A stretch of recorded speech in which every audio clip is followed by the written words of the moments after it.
Hey, so this week the topic is by the seaside. I'm going to talk to you today for the research about the different seaside beaches and areas in England. I've picked out some of my favourite places to visit, and I'm going to talk to you about their features and the different things that you may find at those seasides, which are all different. So here we are, by the seaside. Cornwall. Cornwall is one of my favourite places to visit. I've got 3 pictures here of the landscape on the Cornwall Coast. The first picture, this one here, is of a place called Holywell Bay. Very, very beautiful, very, very big beaches. Big surf as well, lots and lots of surfing going on there. Lots of rock pools as well. And when you are looking at rock pools, you can have a look for things like seashells and things like that. And here I have some seashells. I have this one. I also got these in Cornwall last year. This one, I have a big starfish as well that you can find. Lots of other different pretty shells that you may find in rock pools. Disclaimer though, I didn't find those in rock pools. I actually bought those in a shop.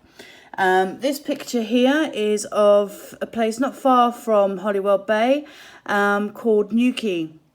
As a child, I spent a lot of time there, and we would go looking in the rock pools along the bottom of that cliff. If you can see, there's lots of rocks there, and when the tide goes out, the rock pools are left with lots of interesting things to look at.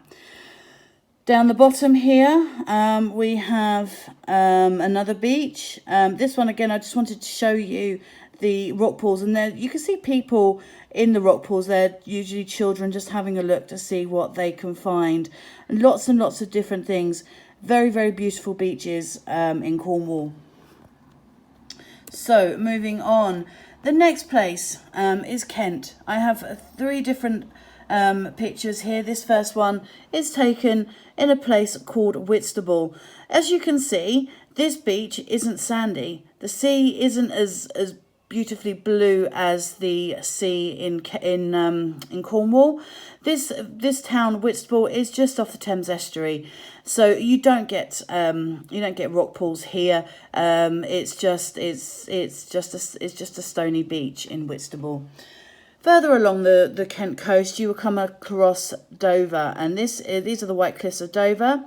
The beaches are not really accessible, but I just wanted to show you again how different our beaches can be and how different our coastline is from different areas. So from Whitby to Kent, Whitby to Dover, you've got 2 very different looking coastlines. And then down the bottom here, we have Broadstairs, which again is a very, very different beach to Whitby and to Dover. It is sandy, but again, it's still on a cliffy, like Dover, it's on a cliffy, has a cliffy coastline. But you won't find many rock pools there either. What you might find are lots and lots of birds and things like that. I know in Kent, in Whitby, you may find crabs and other shellfish as well. And there's always, on a stony beach like this, there's always lots and lots of shells to be found.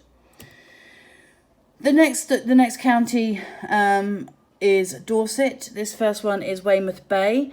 It's a beautiful place to visit. Again, very sandy. You would not find any rock pools in Weymouth Bay because it is just a sandy bay. Very, very lovely for swimming. It's very good for families to visit, and it's very shallow as well. So it is probably one of the safer beaches to visit. Again, it's surrounded by a big town. If you want the coastal stuff, like here, this is Portland Bill, a few miles from Weymouth Bay.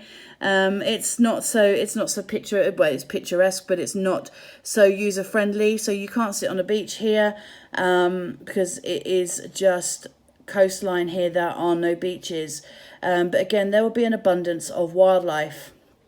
Lots of things that you would find here that you wouldn't find here. But these 2 coastlines are literally 2 or 3, maybe 4 miles apart. Down the bottom here we have Bournemouth Beach, which, as some of you may know, has been in the news recently because people have been visiting there and leaving their rubbish. This is a beautiful picture of Bournemouth Beach. It's quite cliffy and it's quite a trek to get down to at this point in this picture, but it's a sandy beach nonetheless, and as with all Dorset beaches, most of them are absolutely beautiful to visit. So the next place is Yorkshire. We're going up north. All of our other places we've visited have been in the south of England. Yorkshire is up in the northern part of England, on the eastern coast. Now I've got 3 places here. This first place is Whitby, a beautiful place to visit. It's a lovely town, but the beach isn't quite the same as Weymouth or the beaches in Cornwall. This beach actually twice a day disappears because the tide comes right in, and you have to walk along the promenade if you want to walk anywhere along the beach. The tide changes quite quickly. It is on the North Sea, so it is jolly cold as well inside that sea. This picture was taken at Robin Hood's Bay. Again, not a very accessible place, just to show you how different our coastlines are. This place will offer lots of different things, lots of different habitats for many different sea animals. So you may find seals and lots of coastal birds here. Down the bottom we have Saltburn. Saltburn's a lovely place to visit. It is a sandy beach, as you can see, with a nice long pier. So when the tide is in, the pier does appear to be in the water. Again, unlike some of the others, it is sandy, but it is on the bottom of a cliff face. Enjoyed looking at some of the pictures of some of my favourite places to visit along the coast in our country. Our country has some of the most beautiful coastlines in the world, and in the summer you can't beat it. You really can't. So my quest to you for this week is to pick a seaside town to have a look at, to research, to just find things out about. Have a look at the coastlines. Just have a look and research what lives around our coastlines. What lives in rock pool. Find out all about rock pools. Rock pools are really interesting. What lives in a rock pool?